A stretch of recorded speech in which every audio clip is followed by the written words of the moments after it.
صل على سيدنا ومولانا محمد وعلى بسم اللہ الرحمن الرحیم۔ السلام علیکم ناظرین و سامعین کرام۔ پروگرام یاد الہی میں روزانہ عظیم ہستیوں کے تذکارے پاک کیے جاتے ہیں اور اس کے ساتھ ساتھ کچھ ایسے موضوعات پر گفتگو ہوتی ہے جن سے آپ کو رہنمائی حاصل ہوتی ہے۔ آج حضرت رابعہ بصری رضی اللہ عنہ آپ کے تذکارے خیر ہوں گے۔ اس سے پہلے کتاب الشفا سے آج کا وظیفہ بانجھ پن اور بے اولادی ختم کرنے کا عمل۔ بعض اوقات بظاہر کچھ میڈیکل ریزنز ہوتی ہیں اور بانجھ پن ہو جاتا ہے یا بے اولادی کا معاملہ ہوتا ہے، اور اکثر ویورز لسنرز اس حوالے سے پوچھتے ہیں۔ تو بانجھ پن ہو یا بے اولادی کا معاملہ ہو، اس حوالے سے یہ روحانی علاج بھی ہے، وظیفہ بھی ہے، یہ آپ سماعت فرما لیجئے۔ لونگ، اس کے 40 دانے لیں، 40 لونگ لیں اور ہر دانے پر 7 مرتبہ سورۃ النور کی آیت مبارکہ 40 کو، لونگ کے 40 دانے لینے ہیں اور پھر ہر لونگ پر، یعنی 40 لونگ ہیں تو ہر دانے پر 7 مرتبہ سورۃ النور کی آیت مبارکہ 40 کو اول آخر 11 مرتبہ درود پاک کامل وضو اور طہارت کے ساتھ پڑھ کر اس پر دم کریں۔ آیت مبارکہ 40 سورہ نور، ایک دانے پر یہ اول آخر 11 مرتبہ درود پاک پڑھ کر دم کرنا ہے، اور ہر روز ایک لونگ عورت جو ہے غسل حیض کے بعد روزانہ کھائے۔ 40 دن تک یہ کھائیں گے اور فوراً پانی نہیں پینا۔ ان دنوں میاں بیوی مجامعت بھی کریں، انشاءاللہ العزیز نعمت یا رحمت سے مشرف ہوں گے اور بے اولادی ختم ہوگی، یعنی اللہ تعالیٰ کی طرف سے اللہ کی نعمت بیٹے کی صورت میں، اللہ کی رحمت بیٹی کی صورت میں حاصل ہوگی، بے اولادی ختم ہو جائے گی۔ آیت مبارکہ اور اس کا ترجمہ سماعت فرما لیجئے۔ سورۃ النور کی آیت مبارکہ 40، او کظلمات فی بحر اللجی یغشاہ موج من فوقہ سحاب ظلمات بعدها فوق بعد اذا اخرج یدہ لم یکد یراہا ومن لم یجعل اللہ لہ نورا فما لہ من نور۔ اللہ فرماتا ہے یا کافروں کے اعمال اس گہرے سمندر کی تاریکیوں کی مانند ہیں، اس گہرے سمندر کی تاریکیوں کی مانند ہیں جسے موج نے ڈھانپا ہوا ہو، پھر اس کے اوپر ایک اور موج ہو اور اس کے اوپر بادل ہوں۔ یہ تہ در تہ تاریکیاں ایک دوسرے کے اوپر ہیں۔ جب ایسے سمندر میں ڈوبنے والا کوئی شخص اپنا ہاتھ باہر نکالے تو اسے کوئی بھی دیکھ نہ سکے، اور جس کے لیے اللہ ہی نے نور ہدایت نہیں بنایا تو اس کے لیے کہیں بھی نور نہیں ہوتا۔ یہ آیت مبارکہ ایک اس کائنات کے ایک منظر کو بھی بیان کر رہی ہے، اور یہ ایسا منظر ہے کہ اس کو اپنی آنکھوں سے چند ہی لوگوں نے دیکھا ہوگا، غور فکر اس پر پھر کیا ہوگا۔ اور یہ آیت مبارکہ ایسی ہے کہ اس آیت مبارکہ کو پڑھ کر ایک ایسا شخص غیر مسلم جس نے اس منظر کا خود نظارہ کیا تھا سمندری سفر کے دوران، جب اس نے اس آیت مبارکہ کو پڑھا تو اپنا وہ سفر اس کو یاد آیا۔ یعنی اللہ تعالیٰ اس میں کافروں کے اعمال کا ذکر فرما رہا ہے کہ کافروں کے اعمال ایسے ہیں جیسے گہرے سمندر کی تاریکیاں ہوں۔ ایک گہرا سمندر ہے اور اس پر تاریکی چھا جائے، اور کیسے چھا جائے؟ جب موج نے اس سمندر کو، اس بحری جہاز، ان لوگوں کو ڈھانپ لیا ہو، اور پھر اس کے اوپر ایک موج ہو اور اس موج کے اوپر بادل ہوں۔ موج آئی، پانی کی لہر آئی، وہ لوگ جو وہاں موجود تھے کشتی میں، بحری جہاز میں، یا ویسے کوئی اگر سمندر میں تیراکی کر رہا تھا، اس کے اوپر موج آئی اور موج کے اوپر پھر بادل آ گیا، اور پھر تاریکی چھا گئی، تہ در تہ تاریکی ایک دوسرے کے اوپر، اور پھر سمندر میں ڈوبنے والا وہ شخص اپنا ہاتھ باہر نکالے کہ کوئی میری مدد کرے، تو پھر اس کے ہاتھ کو بھی اتنی تاریکی چھا جائے لہروں کی وجہ سے اور بادلوں کی وجہ سے کہ اس کے ہاتھ کو بھی کوئی نہ دیکھ سکے۔ تو اللہ فرماتا ہے یہ کافروں کی اور کافروں کی اعمال کی مثال ہے کہ وہ یوں کفر کی تاریکی میں ڈوبے ہوئے ہیں۔ اور فرمایا جس کے لیے اللہ ہی نے نور ہدایت نہیں بنایا، ہدایت کی روشنی جس کے لیے ہے ہی نہیں، جو اپنی کفر کی گمراہیوں میں یوں ڈوبا ہوا، یہ مثال دی، تو پھر اس کے لیے کہیں بھی کوئی نور نہیں ہوتا، کوئی روشنی نہیں ہوتی۔ اس آیہ مبارکہ کو جب اس شخص نے پڑھا قرآن مجید فرقان حمید میں، تو وہ شخص اس نے جان لیا کہ یہ کسی شخص کا کلام، کسی انسان کا کلام نہیں، یہ حقیقت میں اللہ کا جو اس کائنات کو پیدا فرمانے والا اسی کا کلام ہے۔ پھر وہ غیر مسلم مسلمان ہو گیا۔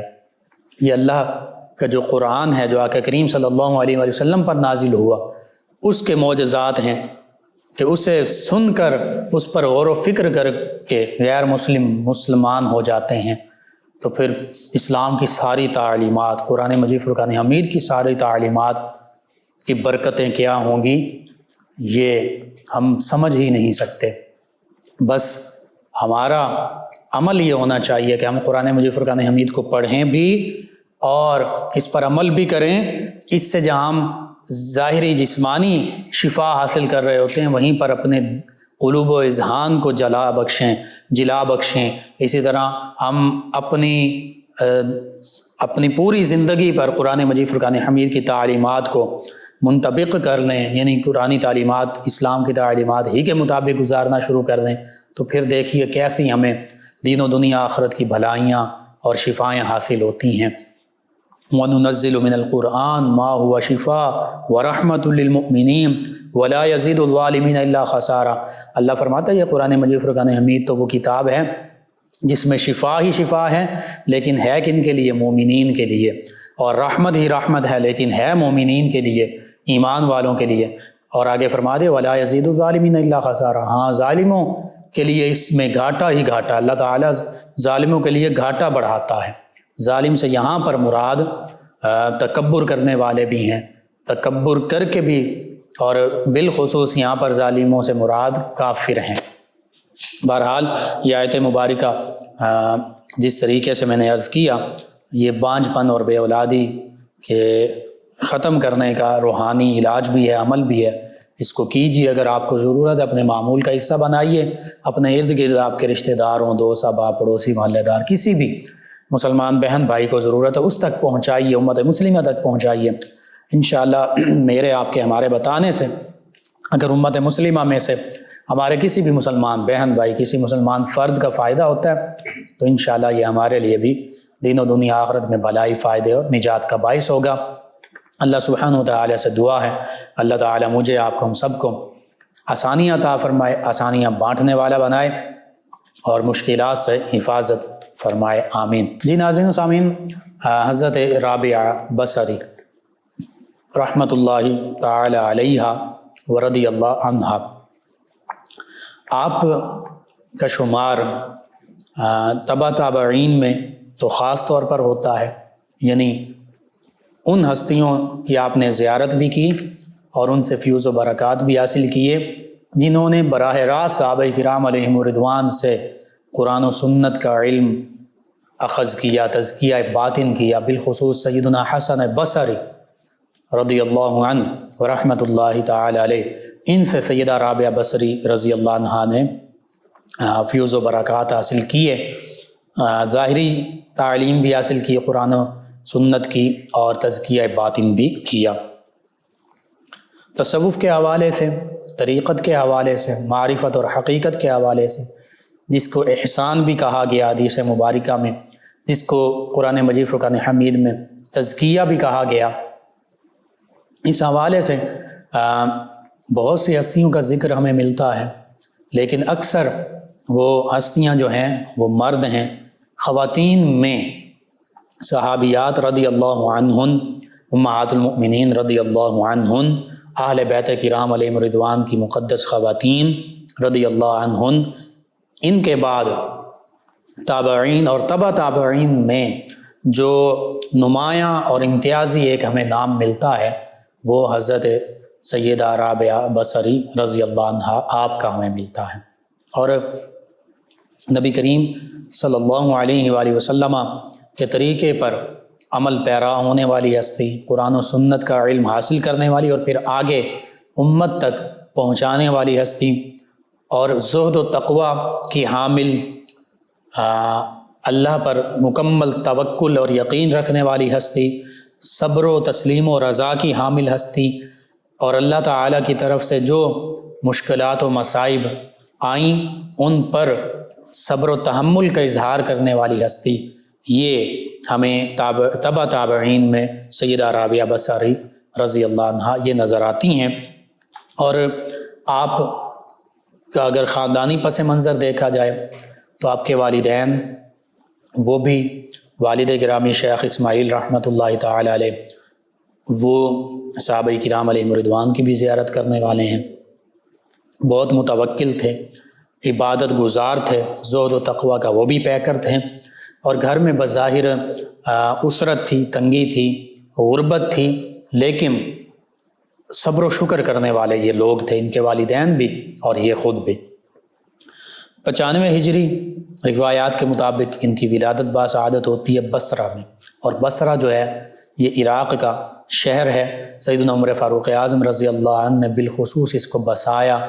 اور اس کی بنیادیں قائم فرمائیں۔ تو بس 95 ہجری کی ایک بابرکت رات میں حضرت شیخ اسماعیل علیہ رحمہ، جو خود بھی متوکل اور نیک سیرت شخصیت ہیں، ان کے ہاں چوتھی بیٹی کی ولادت ہوتی ہے، اور رابع، 4 کو رابع کہتے ہیں، اربعہ رابع، اسی سے رابعہ چوتھی بیٹی، چوتھی کیونکہ ان کی بیٹی ہیں یہ، تو ان کا نام رابعہ رکھا جاتا ہے۔ 3 بیٹیاں پہلے سے موجود ہیں، تو یہ نو مولود جو چوتھی بیٹی پیدا ہوتی ہیں، ان کا نام رابعہ رکھ دیا جاتا ہے۔ چونکہ یہ بصرہ شہر میں ان کی ولادت باسعادت ہوئی، اسی لیے بصری کہلائیں، بصرہ سے نسبت ہوئی، بصرہ کی رہنے والی۔ میں نے عرض کیا جس ماحول میں، جس گھرانے میں آپ نے آنکھیں کھولیں، وہ گھرانہ بظاہر غربت کا شکار تھا، لیکن کبھی بھی اللہ تعالیٰ کا شکوہ نہیں کیا، راضی برضا رہنے والا گھرانہ تھا۔ اللہ تعالیٰ کی طرف سے جیسے بھی حالات تھے، الحمدللہ رب العالمین علی کل حال، اس کا ما کان و ما یکون، کہ اس کا یہ پیکر تھا گھرانہ، کہ یہ ہر لمحہ اللہ رب العالمین کا شکر ادا کرتے تھے، چاہے جو بھی ان کا حال ہوتا، جس حال میں ہوتے، اس پر اللہ کی رضا پر یہ راضی رہنے والے لوگ تھے۔ آپ کے والد محترم، انہوں نے بھی زمانے کی سختیاں برداشت کیں، فاقے برداشت کیے، اور نئے نئے مصائب آلام جو ان پر آتے رہے، اس کے سامنے سر تسلیم خم کیا، کبھی بھی شکوہ اور شکایت اللہ کی بارگاہ میں پیش نہیں کی، کسی سے دست سوال دراز بھی نہیں کیا، کسی کے سامنے ہاتھ بھی نہیں پھیلایا۔ اور یہ سفید پوش جو عزت دار لوگ ہوتے ہیں، ان کا یہ شروع سے یہ معاملہ رہا۔ قرآن مجید فرقان حمید میں اور احادیث مبارکہ میں بھی اس کا ذکر ملتا ہے کہ وہ لوگوں سے لپٹ کر سوال نہیں کرتے، مستحق ہونے کے باوجود پریشانیاں، تنگ دستیاں، مصائب ان پر ہوتے ہیں، اللہ کے ان نیک بندوں پر، لیکن یہ کسی کے سامنے شرم کے مارے سوال بھی، دست سوال دراز نہیں کرتے، ہاتھ نہیں پھیلاتے۔ آج بھی ایسا معاملہ ہوتا ہے، بعض اوقات ہم جن لوگوں کو غیر مستحق سمجھ رہے ہوتے ہیں، ہم سمجھتے ہیں کہ یہ مستحق نہیں ہے، یہ تو ان کے معاملات بڑے اچھے چل رہے ہیں۔ حقیقت میں بعض ایسے لوگ، وہ سفید پوش لوگ، جن کے معاملات بس گزر بسر ہو رہی ہوتی ہے، اور بظاہر اگر ان کو ٹٹولا جائے، ان کے معاملات کو دیکھا جائے، پتہ چلایا جائے، تو پھر پتہ چلتا ہے کہ ان کے گھر کے معاملات جو ہیں بعض اوقات فاقے بھی ہو جاتے ہیں، بعض اوقات گھر میں کھانے پینے کی چیزیں نہیں ہوتی، دیگر معاملات میں انہیں تنگی ہوتی ہے، لیکن وہ کسی کے سامنے سوال کے لیے ہاتھ نہیں پھیلا رہے ہوتے۔ تو ایسے لوگوں کے بارے میں یہ ہے کہ ان لوگوں کو ڈھونڈ کر، تلاش کر کے ایسے لوگوں کی خدمت کی جائے، ان کی مدد کی جائے۔ بہرحال سیدہ رابعہ بصریہ رضی اللہ عنہ، ان کے والد گرامی خود بھی تقوی شعار تھے، تو وہی جو گھرانے میں نیکی کی ایک سرشت اور فطرت موجود تھی، عادات نیک موجود تھیں، اپنے باپ کی طرح یہ بھی فطرتاً عابدہ اور زاہدہ بنی، اور بچپن ہی سے قرآن مجید فرقان حمید اور احادیث مبارکہ سے انہیں لگاؤ حاصل تھا، قرآن مجید فرقان حمید کی تعلیم حاصل کی، حتیٰ کہ قرآن مجید فرقان حمید حفظ بھی کیا، اور پھر انتہائی ذہین تھیں، فطین تھیں، نہایت باادب اور شائستہ بچوں میں سے بھی یہ ایک بچی تھیں، اور بچپن ہی سے جیسے ان کے والد گرامی قرآن و سنت کی تعلیمات پر عمل پیرا تھے، حلال حرام کی تمیز رکھا کرتے تھے، یوں ہی بچپن ہی سے انہیں بھی حلال حرام کی تمیز حاصل ہوئی، اور پھر علوم ظاہری حاصل کرنے کے لیے کوفہ کا آپ نے سفر کیا۔ کوفہ چونکہ اس وقت تابعین اور تبع تابعین اعظام علیہم رضوان کے دور میں اسلامی تعلیمات کا مرکز تھا، تو کوفہ کا سفر کیا۔ وہاں جانے سے پہلے قرآن مجید فرقان حمید حفظ کر لیا تھا، اس کے بعد وہاں جا کر فقہ اور حدیث کی تعلیم حاصل کی، اور پھر اس کے ساتھ ساتھ احسان تزکیہ باطن کی تعلیم حاصل کی سیدنا امام حسن بصری رضی اللہ عنہ ان سے، اور پھر قرآن و سنت کے علوم اور فقہی علوم اور احسان یعنی تصوف کے علوم میں اتنی مہارت حاصل کی کہ پھر آپ کا وعظ جو ہے وہ سن کر بڑے بڑے محدث اور فقیہ جو ہیں وہ بھی حیران رہ جاتے تھے۔ ان میں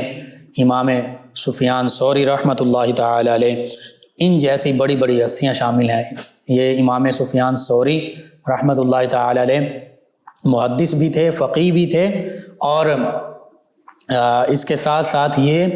تصوف کے حامل بھی تھے، صوفی بھی تھے، درویش بھی تھے، اللہ کے ولی بھی تھے۔ تو ایسی ہستیاں آپ کی بارگاہ میں حاضر ہوا کرتی تھیں، آپ سے قرآن و سنت اور تصوف کا درس حاصل کیا کرتی تھیں۔ اسی طرح حضرت امام سفیان ثوری رحمۃ اللہ تعالی علیہ کا میں نے ذکر کیا، تو آپ کا ایک لقب امیر المومنین فی الحدیث بھی ہے، حدیث کے امیر، یعنی حدیث کے بھی امام تھے آپ۔ ان کے علاوہ حضرت مالک بن دینار علیہ رحمہ، یہ بھی حضرت رابعہ بصری رحمۃ اللہ تعالی علیہ ان سے عقیدت رکھا کرتے تھے، ان کی بارگاہ میں حاضر ہوا کرتے تھے۔ تو یہ تو چند ایک نام ہیں، ان بڑے بڑے ناموں سے ہی اندازہ لگا لیجئے کہ پھر حضرت رابعہ بصری رحمۃ اللہ تعالی علیہ ورضی اللہ عنہ ان کی بارگاہ میں کیسے کیسے لوگ حاضر ہوا کرتے ہوں گے، کیسے کیسے لوگوں نے ان سے فیوز و برکات حاصل کیے ہوں گے۔ سیدہ رابعہ بصری رضی اللہ عنہ، ان کا بچپن جو ہے وہ یوں گزرا، خود فرمایا کرتی کہ اکثر ہمارے گھر میں فاقہ ہوا کرتے، بعض اوقات کہیں دن کہیں کھانے کے اوقات میں کھانے کے لیے کچھ موجود نہیں ہوتا، لیکن صبر و شکر کا مظاہرہ کیا کرتی۔ اسی طرح ان کو اللہ تعالیٰ نے جو خصائل عطا فرمائے تھے، زہد و تقوی، اللہ کی عبادت، صبر و شکر، راضی برضا، اللہ کی رضا پر راضی رہنا، اور فاقوں سے زندگی گزارنا، یہ تو تھیں۔ اس کے علاوہ روتی رہتی تھیں، گریہ زاری کرتی رہتی تھیں، ہمہ وقت رنجیدہ، غمگین اور ملول رہا کرتی تھیں، اور اللہ کی یاد میں مستغرق رہا کرتی تھیں، اللہ کی یاد میں مشغول رہا کرتی تھیں۔ اور پھر دیگر بھی واقعات ملتے ہیں۔ ایک واقعہ یہ بھی ملتا ہے کہ چونکہ ان کا یہ بھی ملتا ہے کہ اپنے مالک کے پاس جب یہ رہا کرتی، کام کے لیے ہوگا جو بھی معاملہ تھا، تو وہاں پر بھی پوری رات اللہ کی عبادت میں مشغول رہا کرتی، حتیٰ کہ اس مالک نے پھر آپ کو آزاد کر دیا اور آپ سے معافی بھی مانگی کہ مجھ سے یہ غلطی ہوگی، مجھے نہیں پتہ تھا کہ آپ اللہ کی ایسی نیک ولیاں ہیں کہ پوری رات اللہ کی عبادت میں روتی ہیں، تہجد گزاری، نوافل، قرآن کریم فرقان حمید کی تلاوت، یہ معاملات ہوا کرتے تھے۔ پتہ چلتا ہے کہ ہمارے اسلاف کیسے تھے، صحابہ کرام علیہم رضوان، تابعین اعظام علیہم رضوان، تبع تابعین اعظام۔ مرد تھے جو راتوں کو نوافل بھی پڑھا کرتے، اللہ کی عبادت بھی کیا کرتے، دنوں میں جہاد، دن کے اوقات میں روزے رکھا کرتے اور روزوں میں جہاد کیا کرتے صحابہ کرام علیہم رضوان۔ نبی رحمت صلی اللہ علیہ وآلہ وسلم کی یہی سیرت مبارکہ ہے۔ غزوہ احد کا ذکر لے لیں، اور بالخصوص غزوہ بدر رمضان المبارک میں پیش آیا۔ اکثر صحابہ کرام علیہم رضوان نے روزہ رکھا ہوا تھا، اور ان روزے کے دوران اور گرمی کے دوران غزوہ بدر میں، میدان بدر میں صحابہ کرام علیہم رضوان شہادتیں بھی پیش کر رہے ہیں۔ آج اسی سنت مبارکہ پر چلتے ہوئے مسلمان آج بھی ناموس رسالت کی خاطر، آج بھی آقا کریم صلی اللہ علیہ وآلہ وسلم کی ختم نبوت کی خاطر موجود ہیں میدان میں، اور وہ شہادتیں بھی پیش کر رہے ہیں، جانوں کے نذرانے بھی پیش کر رہے ہیں۔ پچھلے 4-5 دنوں میں جو لوگ شہید ہو رہے ہیں 7 سال تک بچے بھی اس میں شامل ہیں، اور سیدھی ڈائریکٹ سینے پر اور پیشانی پر گولیاں ماری جا رہی ہیں۔ شیلنگ اور واٹر کینن تو عام بات، تیزاب پھینکا جا رہا ہے، اور فضا سے ہیلی کاپٹرز سے فائرنگ کی جا رہی ہے،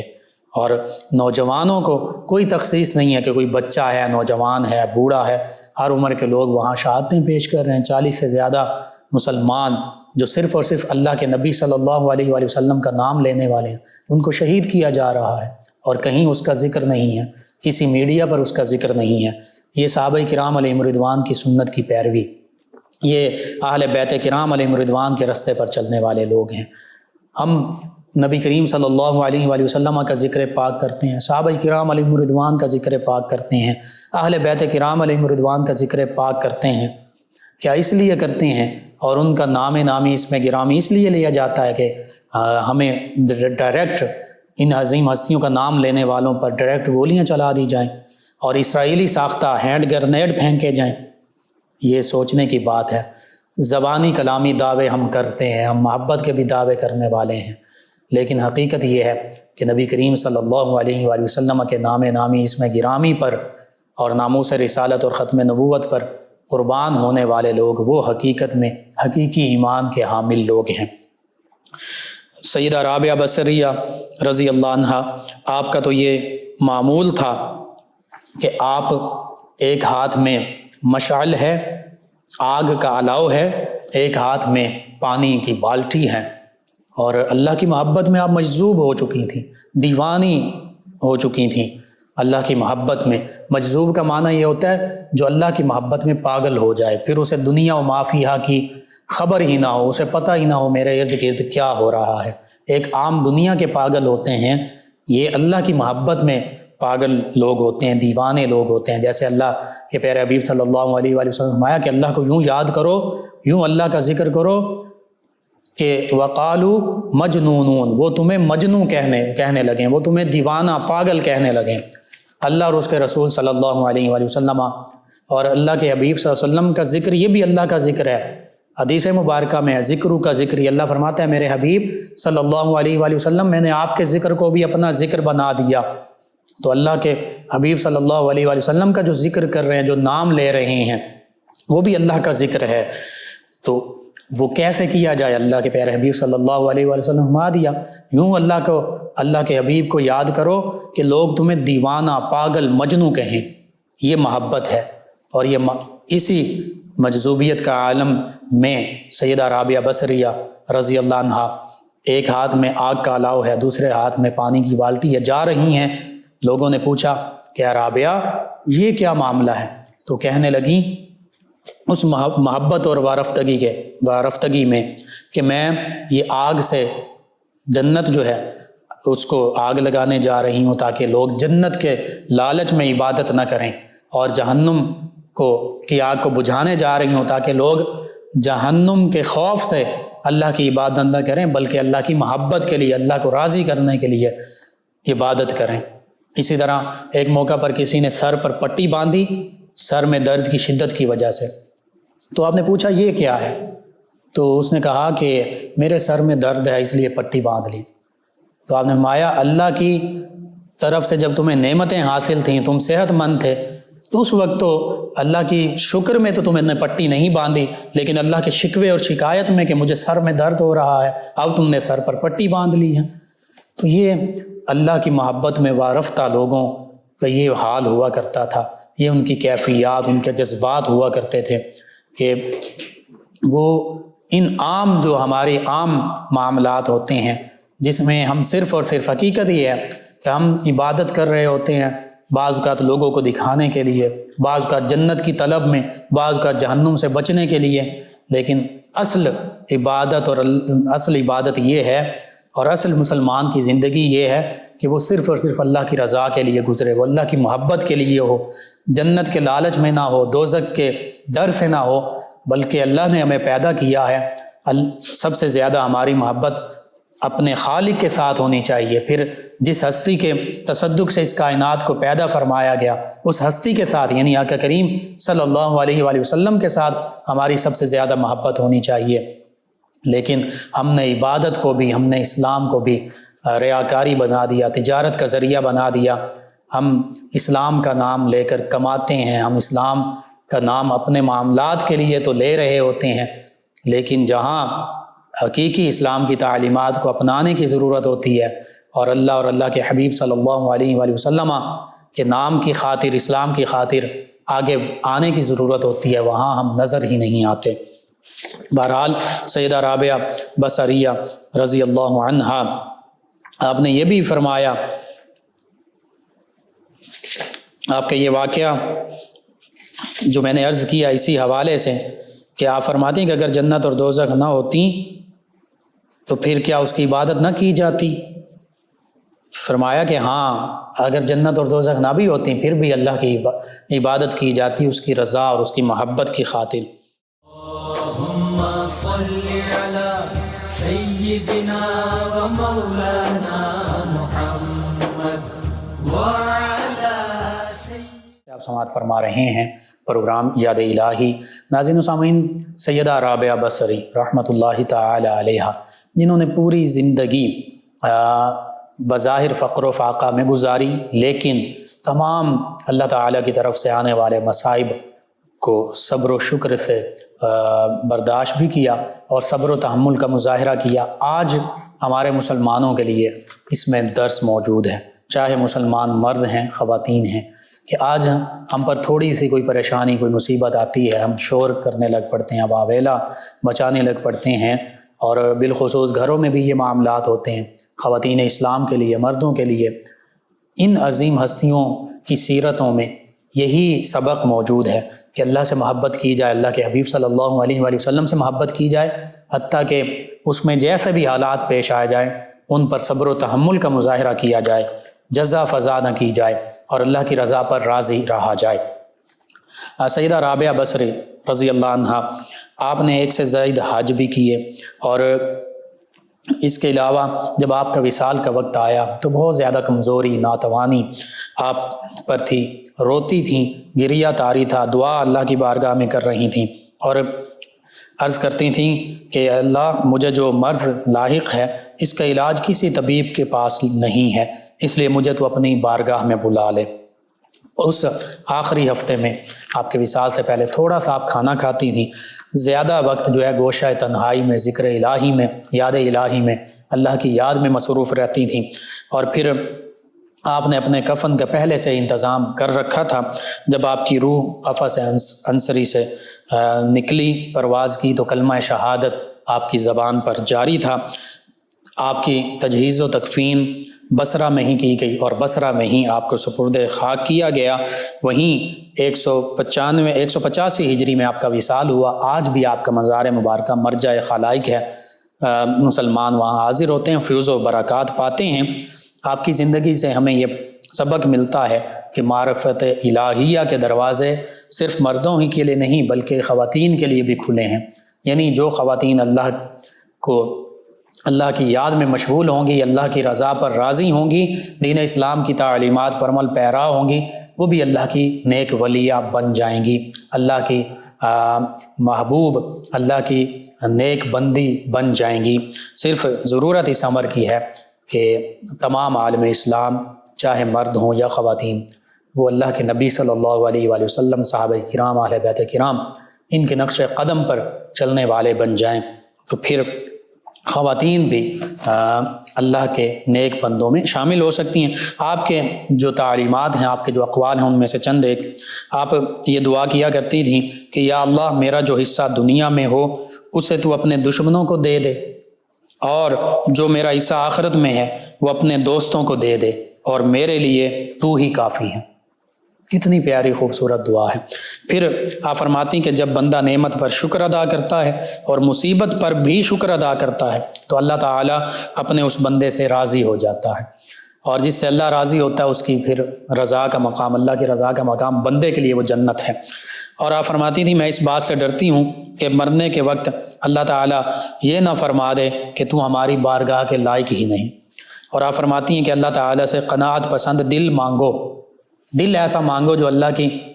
رضا پر راضی ہو، قناعت پسند ہو، وہ خواہشات کا طلبگار نہ ہو۔ اور فرمایا یہ بہت بڑی نعمت ہے۔ پھر فرماتی ہیں خود بینی کی توبہ ایک دوسری توبہ کی محتاج ہے۔ بہت بڑا آپ کا یہ قول ہے، خود بینی کی توبہ۔ خود بین لوگ ہوتے ہیں تو خود بینی کی توبہ جو ہے ایک دوسری توبہ کی محتاج ہے۔ بعض قدم توبہ کرتے ہیں لیکن اپنی جو اصل چیزیں ہوتے ہیں ان سے توبہ نہیں کر رہے ہوتے، اپنی برائیاں اپنے اندر جھانک نہیں رہے ہوتے، بس ظاہری توبہ کے الفاظ۔ تو آپ فرمائیں اس کے لیے تو ایک اور توبہ کی ضرورت ہے جو سچی توبہ ہو۔ اللہ سبحانہ وتعالیٰ سے دعا اللہ تعالیٰ ہمیں ان عظیم ہستیوں کے نقش قدم پر چلنے کی توفیق عطا فرمائے، ان کی تعلیمات پر عمل پیرا ہونے کی توفیق عطا فرمائے، ان کے تصدق سے عالم اسلام کو سربلندیاں عطا فرمائے۔ ناظرین سامعین زوران ہمیں جوائن کیا ہے ہمارے ریگولر لسنرز ہیں 208 چک ڈوگرا والا سے، کہتے ہیں السلام علیکم۔ جی وعلیکم السلام۔ محمد علی صاحب ہیں، عباس صاحب ہیں، افتخار ڈوگر ہیں، ان کے بیٹے ہیں غلام رسول صاحب، محمد احمد صاحب، غلام حسین صاحب، آپ کا شکریہ۔ ارشد صاحب ہیں چک نمبر 123 سدھو پورہ سے، کہتے ہیں پروگرام اچھا ہے، جی شکریہ آپ کا۔ عمران صاحب ہیں چک نمبر 505 گاف بے سے، کہتے ہیں نظر کمزور ہوتی جا رہی، کوئی مجرب وظیفہ بتا دیں۔ جس حوالے سے ایک تو اسمد سرما جو مدینہ طیبہ کا سرما ہے وہ منگوائیے، اصل اسمد سرما اگر وہاں کوئی موجود ہے، کوئی حج عمرے کے لیے جا رہا ہے اس کے ذریعے، اور وہ لگائیے۔ اور دوسرا یا نورو، یہ اللہ تعالیٰ کا اسم مبارکہ ہے، اس کو کثرت سے پڑھیے، انشاءاللہ اللہ تعالیٰ نے چاہا تو بینائی بہتر ہو جائے گی۔ ان کے علاوہ ہمارے ساتھ ہیں شہزاد صاحب، کہتے ہیں گردے کے پین کے لیے وظیفہ۔ جی گردے کے درد سے نجات کا روحانی علاج اور وظیفہ یہ ہے کہ اگر گردوں کی بیماری ہو، اس کے سبب مسائل ہوں، پیشاب تھوڑا تھوڑا آتا ہو یا جلن ہو، پیشاب میں چبھن ہوتی ہو، کوئی دوائی بھی کارگر نہ ہوتی ہو، میڈیسن بھی موافق نہ آ رہی ہوں، تو بارش کے پانی پر، بارش کا پانی لینا ہے، اس کے بارش کے پانی پر وضو کی حالت میں ہر بار بسم اللہ الرحمن الرحیم کے ساتھ سورہ علم نشرہ 11 مرتبہ پڑھ کر دم کریں، یعنی سورہ علم نشرہ بارش کے پانی پر باوضو ہو کر 11 مرتبہ پڑھنی ہے، ہر بار بسم اللہ پڑھنی ہے پوری، اور دن میں 4 بار، صبح ناشتے سے پہلے، ظہر کے یہ 1 مرتبہ، دوسری مرتبہ ظہر کے وقت، تیسری مرتبہ عصر کے بعد، اور چوتھی مرتبہ سوتے وقت، 4 بار دن میں 3 گھونٹ وہ پانی پینا ہے۔ ہر بار پانی پینے سے پہلے 7 مرتبہ درود ابراہیمی پڑھ لیں، انشاءاللہ گردے کی بیماری، پیشاب کی جلن، گردے کی درد وغیرہ یہ دور ہو جائے گی۔ تو آپ اس پر عمل کیجئے، انشاءاللہ اللہ تعالی شفا عطا فرمائے گا۔ جی ناظرین و سامعین آپ کا شکریہ، آپ اپنے فیڈ بیک سے ہمیں آگاہ کرتے ہیں۔ پروگرام یاد الہی کا وقت ختم ہوا چاہتا ہے، انشاءاللہ کل صبح دوبارہ آپ سے ملاقات ہوگی پروگرام یاد الہی میں۔ اپنے میزبان محمد لقمان رضا اور ہماری ٹیم کو اجازت دیجیے، اللہ نگہبان۔ اللہم صل علی سیدنا و مولانا